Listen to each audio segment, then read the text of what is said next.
And we have returned to the second half of our foray into the Amrita-Nada Upanishad, another of the newer Upanishads we've been taking up. Remember in Portland here we did the Advaita Upanishad, and we did the Upanishad, and in San Francisco we're doing the Teja Bindu Upanishad, and the Amrita Bindu, that's just the Amrita-Nada. So we've been taking a lot of these shorter, minor Upanishads and looking at them since the 150th sequicentennial of Vivekananda's birth some years ago. And we decided that would be a good time to really put the Vedanta out on good footing through SRV.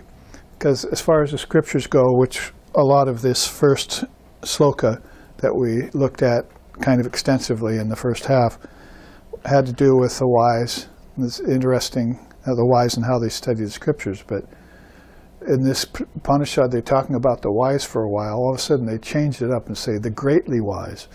So that's after the firebrand has been shaken around the scriptures. So you can shake the firebrand around worldly things and even around unacceptable things and delusion and so forth, and even false philosophy. Bhranti Darshana, the father of yoga, says. But when you begin shaking it around the scriptures, then it's more contained, it's more focused, it's leaning more towards the secret of all of life, which is dharana, it's concentration.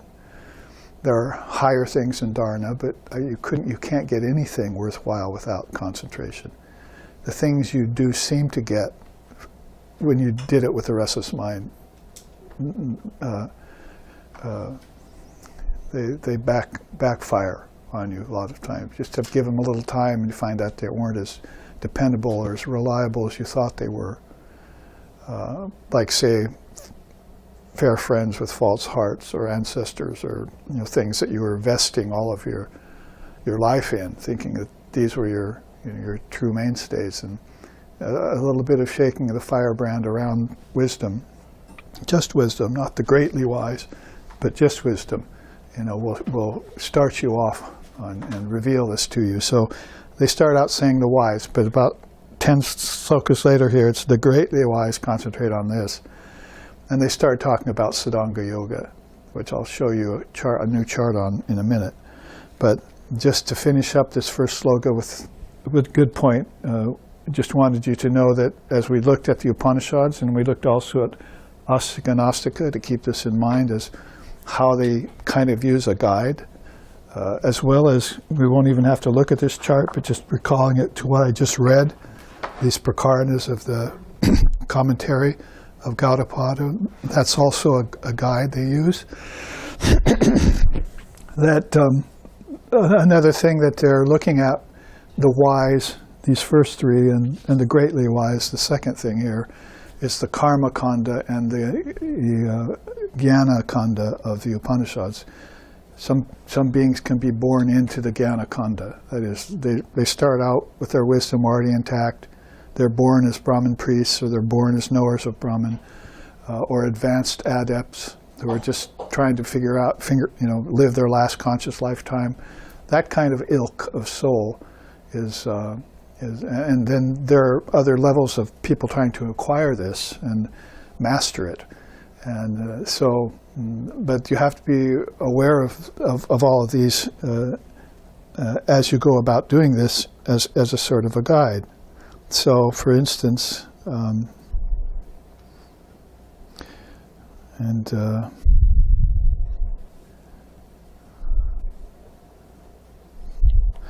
find my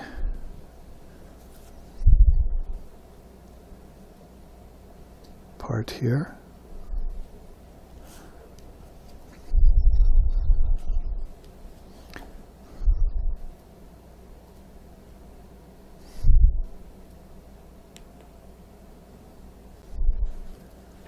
Here we are. So, what it says here, Yo Veda Bhyaha Akilam Jagat Nirmane. God created the entire universe out of the knowledge of the Vedas. So this would be, of course, the 4 Vedas with the 108 Upanishads that's left to us. There were more Upanishads, but you could see that if you, and I'll try and make that clear as I go along with teachings about the mala, the japa and the japa mala, and teachings about the Gayatri, because the forthcoming slokas are all about mantras of Om and padas, parts of the word parts, essential word parts of the slokas, and linga, how it all pertains to form. So sometimes you can get a little lost in this, matra, linga, and pada, but this is part of that shaking of the firebrand that once you get it over with and done with, then you start to focus in on a practice that really nets you some definitive progress. You feel like I'm on the way. As there, in the meantime, there are doubts that attend upon aspirants' minds, and even so far as to even maybe give up the path or run hot, run cold, if you know what I mean. And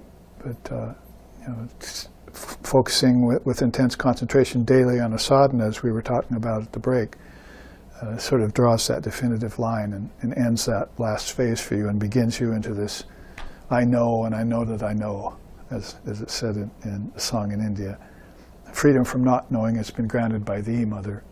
So you could say, well, I know Brahman, and then the rishis would counter to say, if you say you know Brahman, then you're still ignorant, because Brahman can't be known. And then you would counter with, yes, but it can be known by the pure mind. And therefore I know and I know that I know. And they say, well, that sounds still a bit arrogant to me, and they check you. And then you say, freedom from not knowing has been granted by thee, Mother. And this was Sri Ramakrishna's whole secret. I mean, the whole secret in a nutshell is that he gave everything to Divine Mother. If you can do that, and it's not easy, because you have to find her, you have to know her too. There's another song which says, try and know the Divine Mother with every fiber of your being. You'll never be able to do it, but the attempt will purify your mind. I love that line. So, and once your mind is pure, then she comes to you. You don't have to go looking for her. All of a sudden, she's there, she always was there, and that's called realization, or intense insight, or living in the moment, the ceasing of the shaking of the firebrand, however you want to put that in all these different ways. So people who are in, if you want to flesh out finally this first sloka, which is so pregnant in just a few words, is that people who are in stages are doing the karma kanda a lot. The first part of that is samhita's collection of mantras, hymns, and it really corresponds to the brahmacharya stage, where you're continent, or you're celibate, or you're moderating if you're a householder. You're taking the senses, all the energy that's expended from them, bringing it back and storing them up in your heart, is how we always heard that in the beginning. And since we're not monks in the West, there are very few of us that are given towards that vocation. And there are really no such class as a sannyasin class here, maybe a monastic class here and there in Christianity and so forth, through the ages, through the centuries. So that means that there has to be, for the percentage of people, a way in which to turn work towards worship, as Vivekananda would say. Turn work towards worship. So the karma kanda is one of the first 3 parts of the scriptures, if you see why I'm making the connection here. And it connects to the early stages of a student. The brahmanas come next. That's where they did the rites, modes of conduct, rituals, pujas, and that's where the householder, merchant, not the monk, but the merchant, the worker, focuses, because they want to purify works. If you just did work without the means of purification, we call that America nowadays. And maybe the whole world in some ways. But if you are doing work for some purpose, some higher purpose, then you're doing purification around it. And so then work leads to knowledge. Otherwise, it may lead to lower knowledge, but Krishna says that lower knowledge is a danger. If it stays that way, if you stay there with it, it doesn't go to truth. All knowledge should lead to truth. If it doesn't, then we call that United States. Another version of America. So United States, I mean, there's the state of mind, so many different states of mind here, and we're trying to unite them, but good luck with that. The third level is Aranyakas. That is the third of these khandas, or pathways. And that's where you, somewhere in your mind nowadays, you became divorced from the world. You may still be working in it. You consider it to be work on the fringes. You're not really getting involved, or you're not doing it for any personal gain or end that's definitive, like you get when you shake the firebrand of the intellect and get certain fruits back. You're not interested in that anymore. You're sort of living on the fringes of everything. And that's called Vanaprasthan. I wish they had brought Vanaprasthan idea with them when they brought Vedanta to the West. They just brought monk and householder. And but there are some of us that are going, hey, I don't really fit in perfectly into either of those, like a square fitting into a circle. There has to be another stage in between there where I feel that I'm there, or I have been there, and that's called Vanaprasthan. Forest dweller was the old term for it. So they were following that third way. The Aranyakas really were teachings that you took after you got through making your money in the world and raising your family, and you're actually really preparing to leave the body, although that's probably a little bit too stark a way for putting it for most people, because they consider death to be an end, whereas we welcome death, as it were, at the right time, and free us from the cage of bones and flesh, the prison house of suffering, where birth, growth, old age, disease, decay, and death are beginning to happen, or rehappen. So that's a stage where people are dwelling in, but it's in all this is in the mind. You never were any of those outside. That was just the actions you were going through, sort of the dream you were living, manifesting outside. But these are all stages that you were graduating in your mind, and hopefully your outer was in good reflection or good tune with your inner, so that you shifted and you didn't get mixed knowledge or confused by what's outer and what's inner. You really were unifying them until finally you came to the Jnana-khanda, and that's called the Upanishads, basically. So that's another thing to know about scriptures. And this can be considered dry knowledge, but when you see it in the very first sloka of an Upanishad, and you feel like you need to explain it to people who didn't have Dharma available to them when they were growing up. Dharma to us is everything. It's not just Indian, but it's essentially India had it right. That's how they ended up being who they are and producing who they did, was because they had the Dharma and they consider it sacred. So you talk about timeless and ancient, like I was saying at the first half. Another idea of timeless would be, they always considered it aparashaya. It means, what are the scriptures? Oh, they came from human mind? Not really. They came from the priests, intelligent people? Not really. Oh, well, then they came from Ishvara, like Krishna and others. No, they didn't come. They never go. So they always default to the non-dual perspective. It's called aparashaya. So the scriptures never go in and out of existence. It's not something, they were never created by any mind. And so all of a sudden you're clear about this. Well, that's why they ring of truth, because they are truth. And so it becomes everything to you. It's just everything that you thought was right, you put away, and you just adhere to this one nugget of knowledge, higher knowledge. And so there are some secrets of the scriptures I could put up, but if you were watching Shankara's Brilliance the last 2 Sundays, I gave a class on Shankara's Brilliance, then you would have seen that chart about the secrets of the scriptures. Those would go with these 3 charts that I'm just showing you here. So it's good to go through them. And let's move on to the second sloka now. Let's see which direction they take us in. Having ascended the vehicle of Om with Vishnu as the charioteer, one wishing to go to the seat of Brahmaloka, intent on the worship of Rudra, should go in that chariot so long as needed.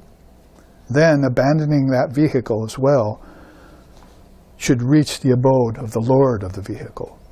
So, now, of course, couched in older terms, the chariot and charioteer and the driver and Krishna and Arjuna and the Gita and all that comes flooding back to the Hindu mind, and also to the mind of some of us who really took the Gita seriously when we were younger.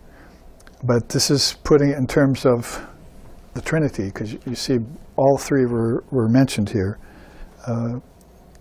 You get on the vehicle of Om with Vishnu, and you wish to go to Brahma Loka. That's the seventh world of seven worlds, the highest world just before formlessness, in order to worship Rudra. So the whole Trinity is right there in 2 sentences in the second sloka. So, I mean, we sang it a little bit earlier, but to give it more oomph here.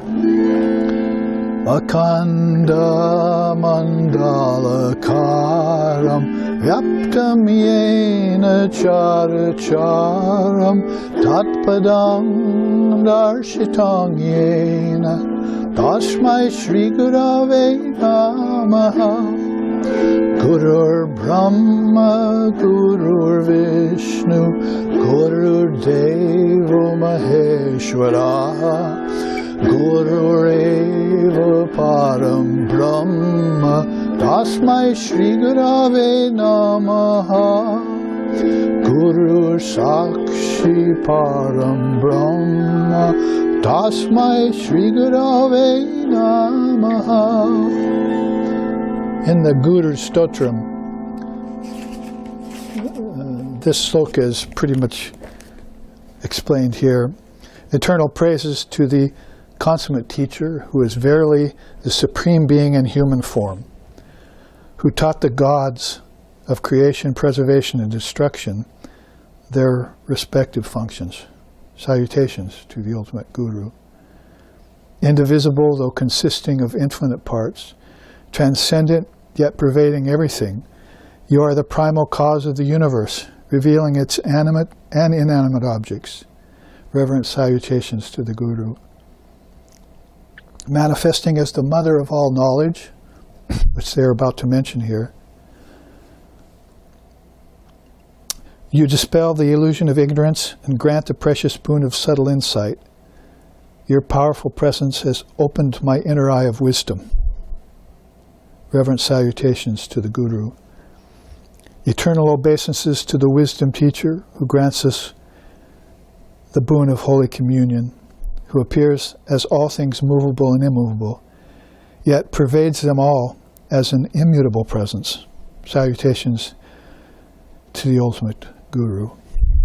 As the very nature of timeless awareness, pure, changeless, you saturate the three worlds with limitless consciousness and animate all sentient and insentient things that abide there. Salutations to the eternal Guru. So on and on about the Trinity, how it brings these essential pairs of two together in the case of the animate and the inanimate, the moving and the unmoving, and so forth, and puts it in terms of this kind of wisdom that the Upanishad is trying to explain to us here. So I'm gonna leave that free of a lot of commentary right now, just to bring out the Trinity in it, so that we get into some more slokas. Next 4, having given up matra, linga, and pada. So I pre-explained that to you. Matra, the particles, matrika, linga, form, and pada, the seat that you reach, the feet, pada means feet, the feet of the Lord, of form. Having given those up after knowing them, that's very important. Don't give them up before you know them. One should attain the subtle seat of the word, free of vowels, consonants, and by means of the letter M, dissolve everything, free of the svara.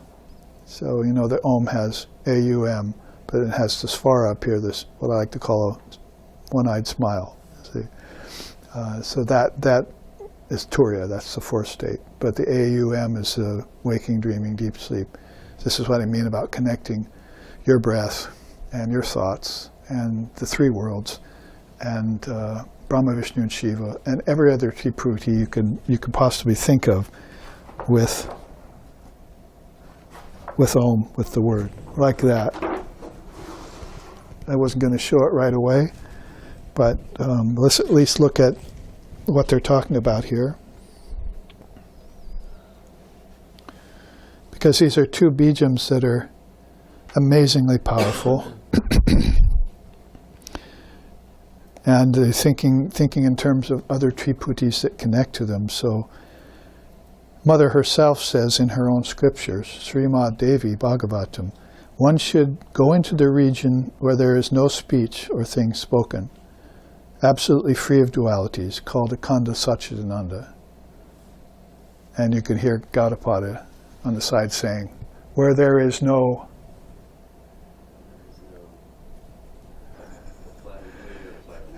shaking of the firebrand. One should go into that region where there is nothing spoken and no speech.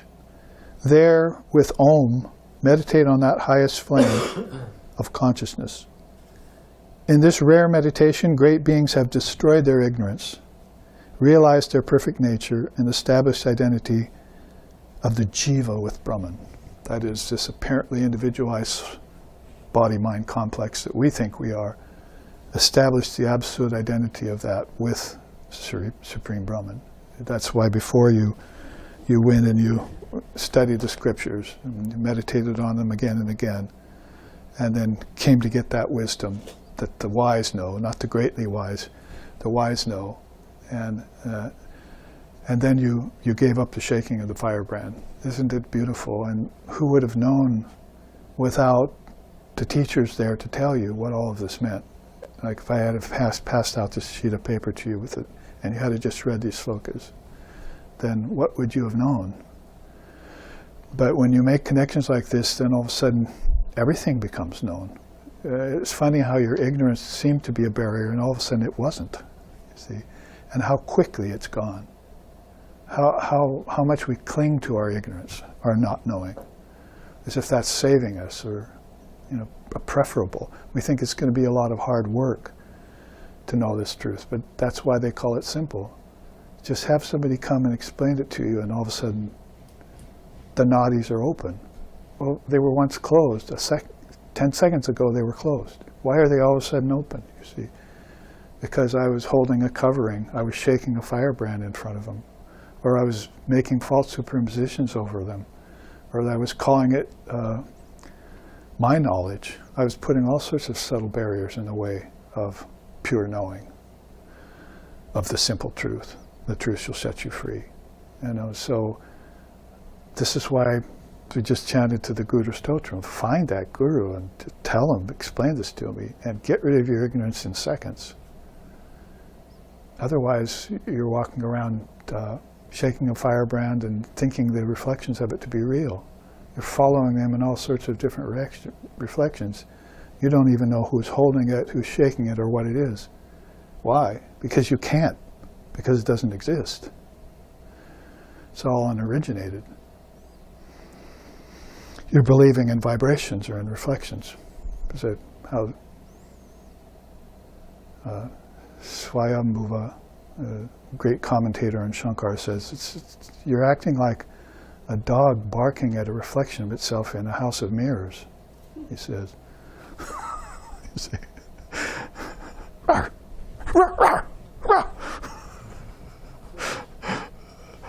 And they're all unreal. They're all just reflections. So Divine Mother herself comes to clarify it. She also says, from Adya Shakti issues the first letter. So where does the word come from? From Mother, from the original Mother, Adya, original Shakti. The original Shakti, the first letter emits. And it produces the U, and then expands to the M. And then, with the knowledge of it, it all retraces, you might say. Tracers were there for the firebrand. You stopped it, and it all went back to the firebrand. It didn't have any existence outside of that, as Gaudapada was trying to explain. But in the meantime, in the process of the shaking, you get to believe in ghosts and spooks and superstitions. You begin to believe in things that aren't real. And this mounts. Over lifetimes it mounts, with ancestors, with priestcraft, with everything possible. And pretty soon, you don't know the simple truth. So, without going into this chart very much in depth, you can see all of the Triputis under AUM. Brahma, Vishnu, Shiva, immanent, transcendent, absolute, waking, dreaming, deep sleep, speech, life force, and mind, mother, father, and guru, feminine, masculine, and neuter, activity,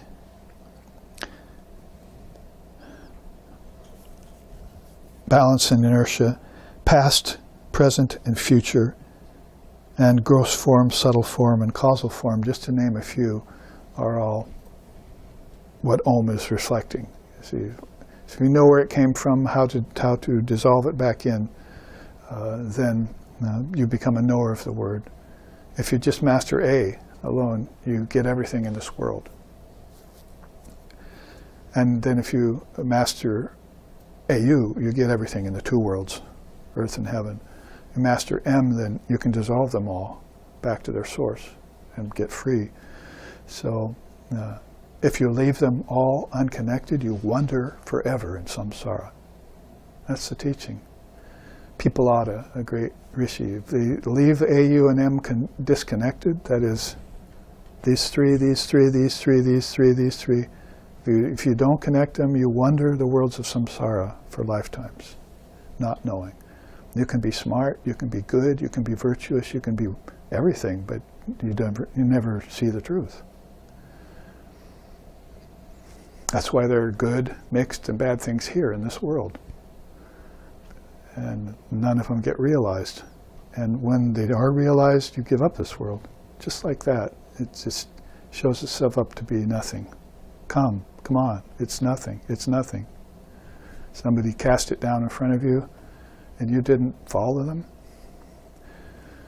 The Krishnas, the Jesuses, the Buddhas, the Shankaras, the Vivekanandas, again and again casting down phantoms in front of you, and you didn't follow, you didn't understand. So, just a quick commentary. I mean, there's her power word, Hrim, and how it contains all the 24 cosmic principles and all the different kinds of forms, subtle form of heaven, and then the causal state of non-vibration, where there definitely is no more shaking of the firebrand, but where you don't understand why there's no more shaking of the firebrand. It's like deep sleep, right? Wow, that was beautiful, man. But I don't know why it went away and why I can't hold on to it or what happened there to me. I just know I felt great. Kind of, Nidra Samadhi, the samadhi of sleep. So I wasn't going to bring that up right away, but Mother has a different order for things. Now going on, because we've actually made it through 3 slokas and read the 4th, let's read the 5th. Because I want to bridge this before tomorrow's class, because this is what the Upanishad is really centering around, is Sadhanga Yoga.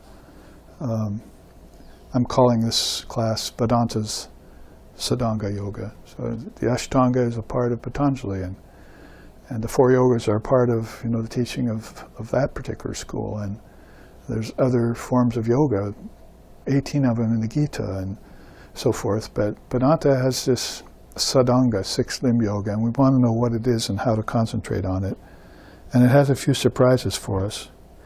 So Sloka 5 then starts to bridge that subject. After talking about hearing the letter Om and dissolving everything, that's Sloka 4.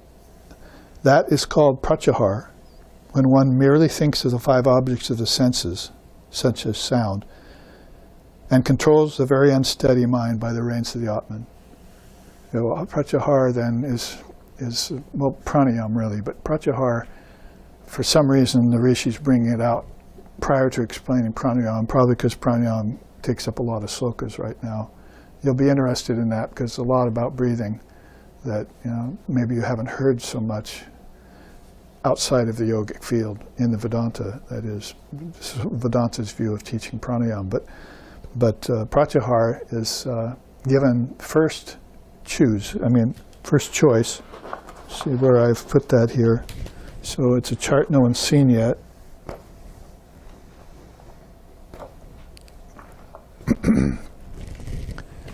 And maybe I'm not seeing it either, so I didn't put it up, but I don't see how I could forget when it's the main subject here. There's Vedanta's Sadanga Yoga. Merely expressed here in imagery by taking a shot of a monkey pod tree in the big island park inside of Hilo, and taking a close-up of the sun shining through it and this monkey pod tree with all the branches, so then easily assigning these different limbs to it. So the subtitle being the 6 crucial limbs of yoga as taught in the Upanishads. And so that we have a preliminary before you hear the slokas, you can see here how they are from the lowest limb, pranayama first. So that's where Sadanga Yoga starts. As I was just saying, if you're born with a pure mind or an advanced mind, then you don't have to do hatha, or you don't have to do anything, even pranayama. You just have knowledge of yoga, but and of the self. But if there's anything unclear, for whatever reason, your own karma or the collective karma of the world, the particular age you're born into, your upbringing, that has to do with ancestors. We're not talking about just, I had good parents or bad parents, or just really what we're talking about is, did I get the Dharma or didn't I? And at an early age, hopefully, or did I never get it, or I had to wait a long time for it. The whole thing then for them starts, if you're unclear still, with pranayama. That's as low a limb as they'll consider. Everything before you should have already had. Truthfulness, nonviolence.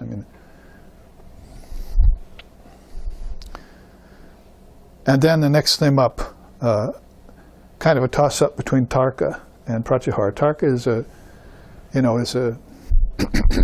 like Savitarka and Nirvitarka in Patanjali's yoga, is really a way of assessing everything philosophical, and it cannot run counter to this, to what's said here. Cannot run counter to it, or it's not considered to be Tarka. And it won't give you Nirvitarka and Savitarka Samadhi. So again, won't run counter to this. For some reason in the order of this Upanishad, again, doesn't bring up Tarka till this slokas later, but since it's coming here, pranayama, Tarka, and pratyahara are the first 3 limbs of Sadanga Yoga, followed by Dharana, Dhyana, and Samadhi. So there's really not a lot of difference between Patanjali's Ashtanga and Vedanta's Ashtanga, but you hear Ashtanga mentioned a lot and taught a lot to souls who are of an already advanced stage of existence. They're not newbies, to spiritual life, or people who have forgotten their true nature for lifetimes and been drugged hither and thither. I certainly do not want anyone drugged hither and thither by the effects of their own karma. This is Vivekananda's quote straight from his mouth. I don't want you to be drugged hither and thither by the effects of your own karma. You should be free of that when you're born. So he says here then, this rishi, that is called pratyahara.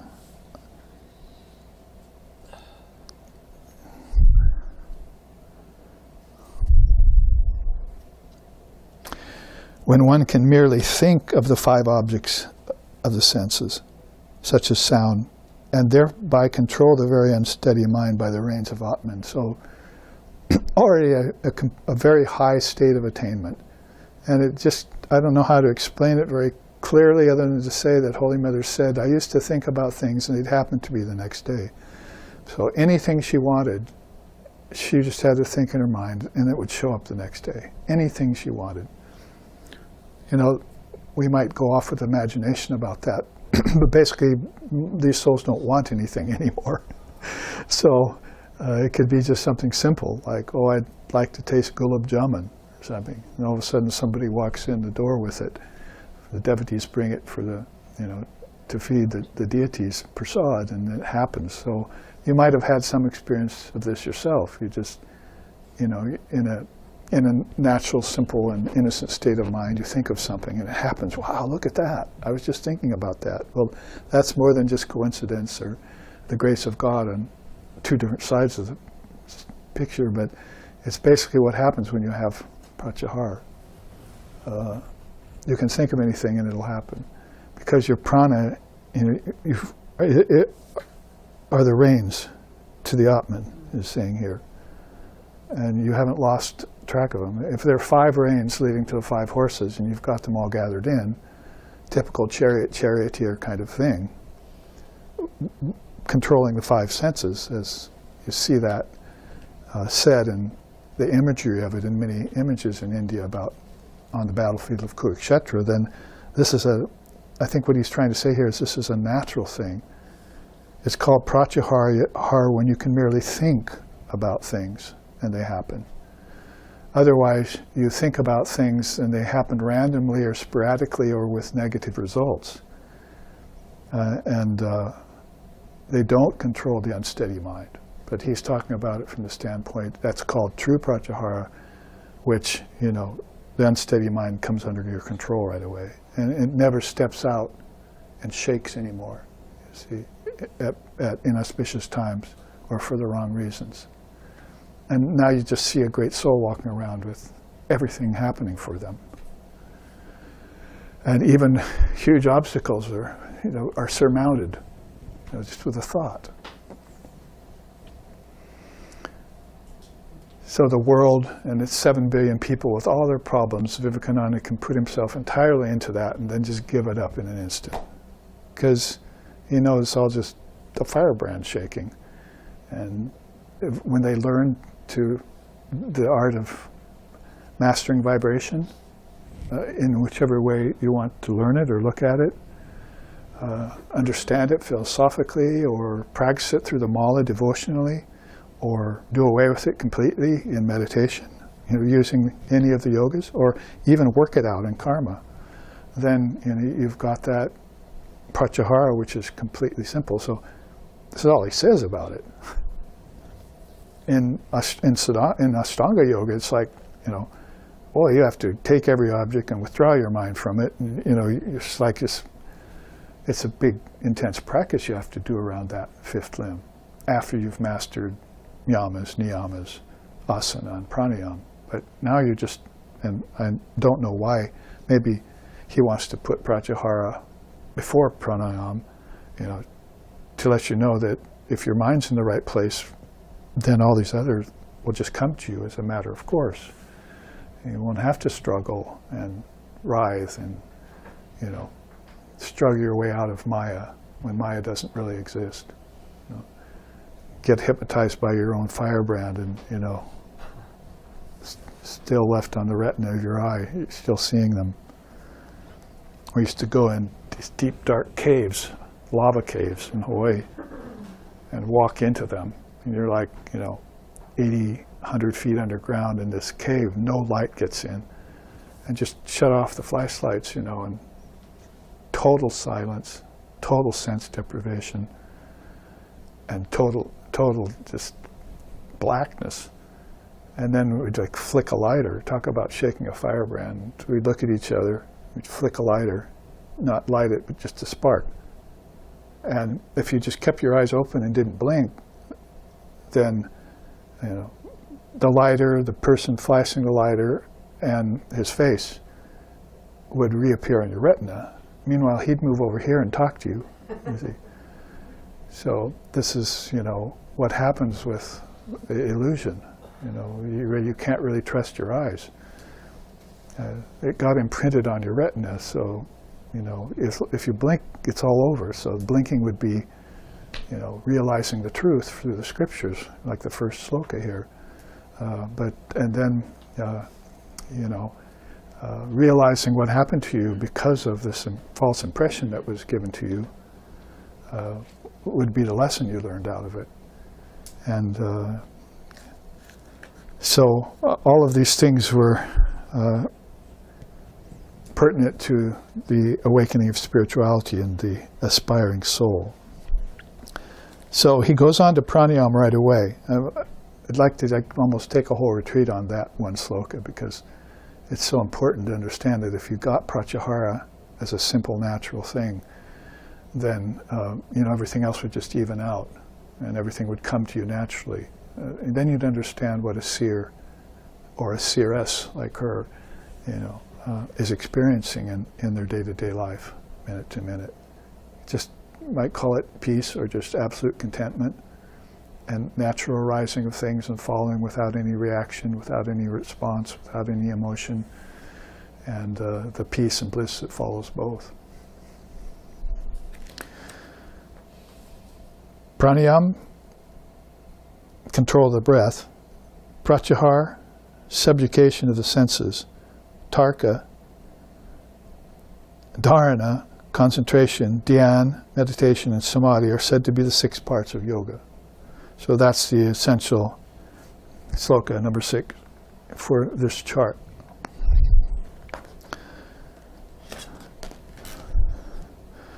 Let's look at them. Pranayama. Stains adhering to the organs are burned away by animating the prana, like minerals are purified by intense heat. So there's a fire blower, and you point it toward the earth, and it just burns all the dirt away, and then the minerals are exposed. That's the way they used to find minerals in a mountain. And this is the analogy they're using for just getting rid of all the stuff, all the unwanted things around these essential ingredients in your mind. So when you do that, all the stains of the sense organs are burned away. So that's the efficacy for pranayama. You can actually burn away impurities. For pratyahara, it's conditionings. In fact, I tried to have enough time to make another whole chart on this to show you the 6 limbs and what each of them actually accomplishes. So maybe you'll see that in October when I come back, because we'll be going on with this in the next visit. But these are the essential things. How about tarka then? Via tarka, all becomes equal, so long as such inference does not conflict with the Vedas.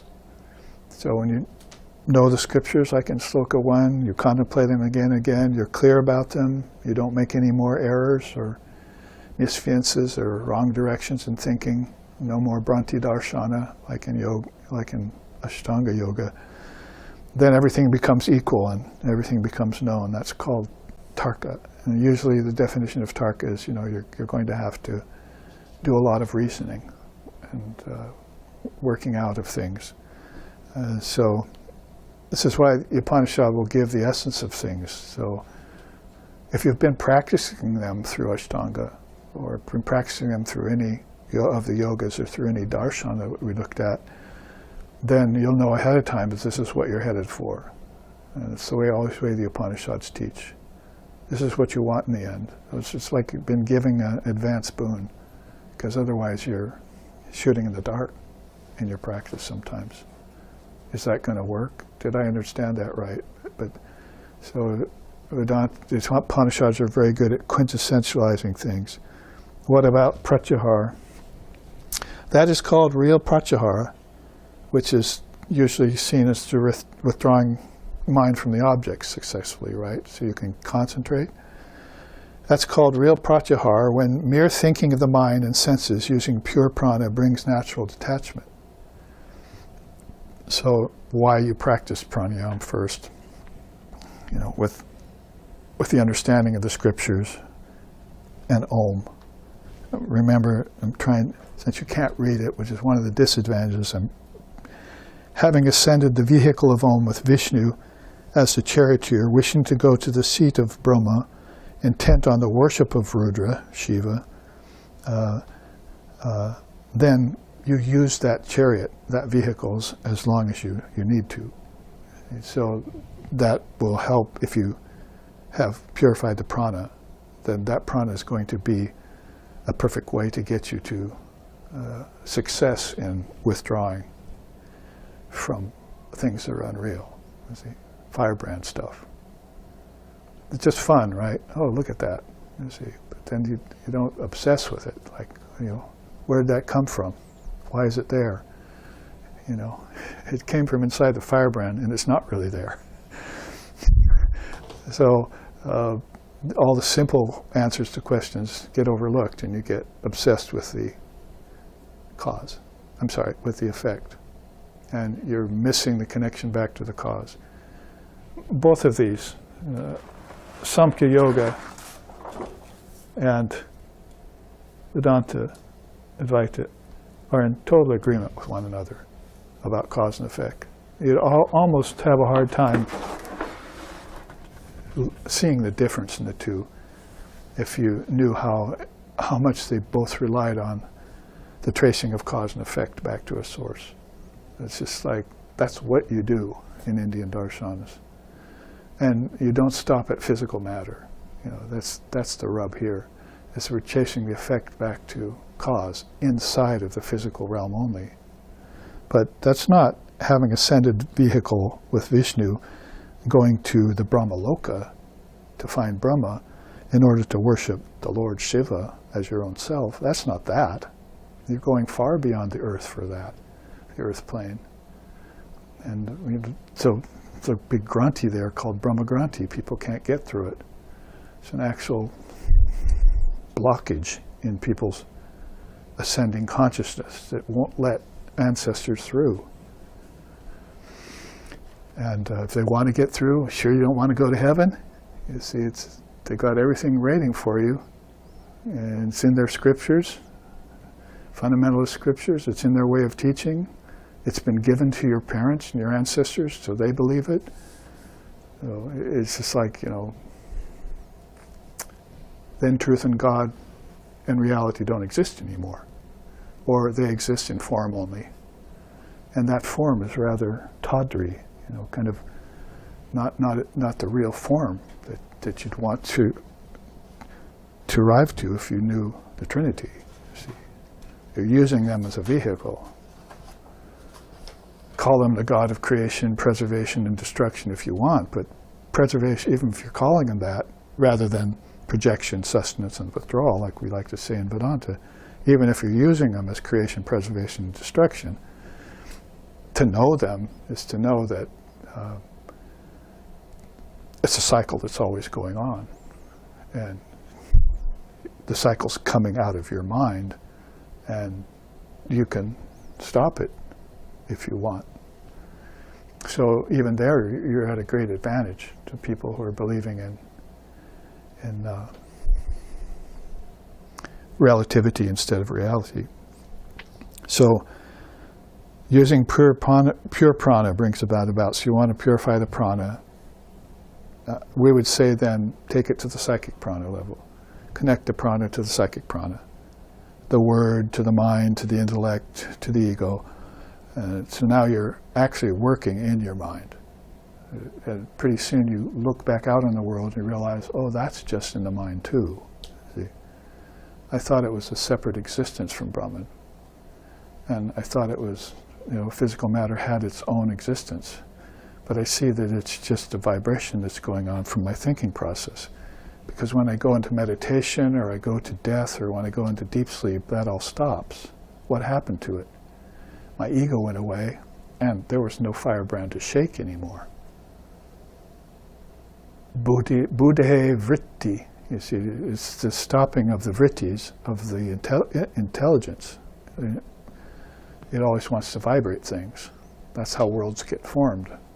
That's why you don't get attached to them because they are vibrations.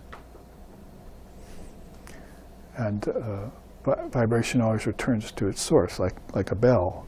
Sri Krishna, like Tom, T-O-M, the sound, and the M just, it went out, you see, so the appearance is that, oh, it had somewhere to go. But that's just the effect. The T is back in the bell when you strike it again. So it proves itself every time, but you're not the witness of the proof yet. So, another Triputi to put up there. Dharana, Dharana is next. If you shift over to this next branch, that's of course traditionally known as concentration. The key to it all, I think, for whether you're a worldly person or a spiritual person, any kind of concentration on that level will make you a success. It's just that lower knowledge doesn't satisfy that long, as Swamiji says. And the higher knowledge only will satisfy in the end. Lower knowledge will satisfy scientists and people like that for a time, and then they'll start feeling the lack in it. And they'll want to go to a cause and effect that's deeper than what they're seeing. So the Upanishad says, intense dharana dissolves karmic effects, merges sankalpas into the Atman, renders the body motionless, and establishes the mind in the hollow stalk. S-T-A-L-K, hollow stalk. That's the Sushumna. See? So mind concentrates back at the source of the chakras and can move up the chakras, you see, and go down the chakras, just like your breath is doing, right? This is how a lot of times they want you to open the Sushumna by. That's just an outer sign. Don't get too attached to it, folks. It's not the real pranayama. It's just the exercising of the lungs. But if you connect it to the psychic prana, the thoughts and so forth, and then you establish that in the hollow stalk, now you're officially working in the mind on its conditionings. See?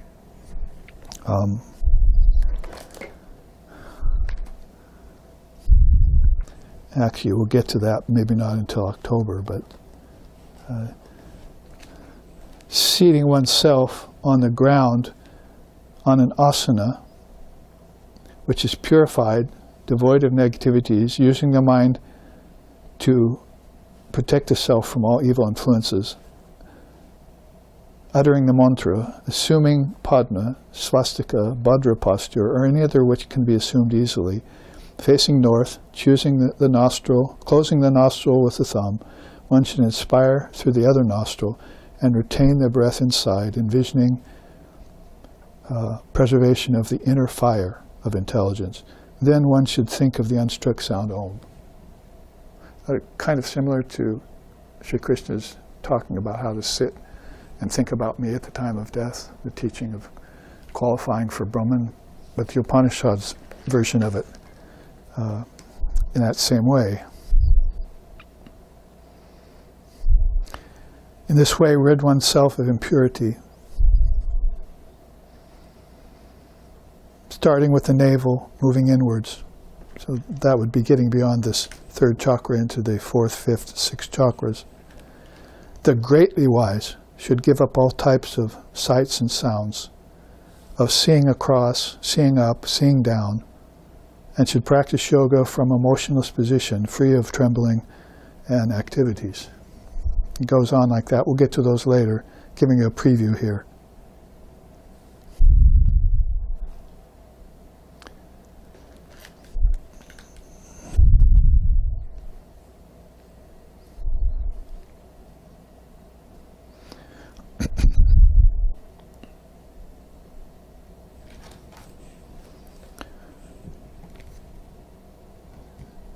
That is the fourth limb of Ashtanga Yoga called Dharana. Then Dhyan is next on the far left. We know that is meditation proper. Dhyan is known for its power of removing all worldly qualities, particularly after concentration has been attained. It also sets the stage for samadhi. So with pranayama and pratyahara, you purified the senses. I would say probably the inner senses too. And with pratyahara, you got rid of your conditionings in your mind. Then with dharana and jnana, you did away with all worldly qualities that are left over. Thoughts you had about the world, sankalpas and so forth. So those 3 limbs of these 6 limbs are crucial for levels of development, and they pertain particularly to the mind. I mean, nothing's said here about the body except sit in one of these 3 positions, lotus or bhadrasana. That's even mentioned in the mother scriptures. There's 3 particular asanas she likes best for practicing these yogas. So if you can master one of them and just sit there, that's the point of it all. And then you can get to the real yoga and the real transformation inside. Samadhi, that is called samadhi, in which one knows all things to be equal. So you can see why tarka is very necessary, to equal things all out, so that when you're already in knowledge of sameness of Atman or consciousness in all things. And then any time it vibrates, oh, that's not the same, you see. But you see this vibrationless ocean of consciousness that's of a non-vibratory nature. And so if you've reasoned that out in your mind through the scriptures, then you're ready for it in samadhi. So sorry to break that, but that's called samadhi, in which one knows all things to be equal. Samadhi opens the path beyond mind, leading to an opening in the crown called moksha. Moksha. So the lotus stalk, or they call it back here, the hollow stalk. You see, there were blocks in it, and you knocked away those blocks, those grunties, those knots, and Mother Kundalini just went, "Thank you, now come with me." And like Sri Ramakrishna describes in the Gospel, she just took him to these different levels. The way he said it was, I saw a figure myself moving up this central channel, and there were these lotuses, and they were all drooping. So I went up and touched them, and they all bloomed. And I did that to each one of them, and it bloomed, then it bloomed, then it bloomed, and finally it really bloomed. And that was Mother showing him the way to there so that he could touch, he could come to know. And this is a very secret experience, he said at the end. This is a very secret experience. So you can hear it in words, you can read it in a book, you can have a teacher tell you about it, and maybe you can even taste, and maybe even have had some experience of it, but until that really happens to you, and it happens very effectively through a traditional following of Ashtanga Yoga, then that will open the doorway to eternal truth. May it be so. Om Tachnayo Ravrini Mehe Gatum Yagyaya Gatum Yena Pataye Daivi Swastarastu Naha Swastarastu Naha Om Shanti Shanti Shanti Hi. May we make an offering of the small self into the great self. May we always delight in this offering and revere the Lord and Mother of all sacrifices. May divine blessings be upon us. May peace be unto the entire human race. May healing, well-being, prosperity and all then abide amongst us. Om, peace, peace, peace. May peace be unto us. May peace be unto all. Om, Hari Om, Hari Om, Hari Om Tat Sat. Now join us tomorrow for further delving into slokas after sloka 6, because we pretty much got up to 6 and 7 there. So we did make some headway and applied some very powerful teachings in the Saddhanga Yoga, Amrita-Nada Upanishad. So see you then tomorrow morning.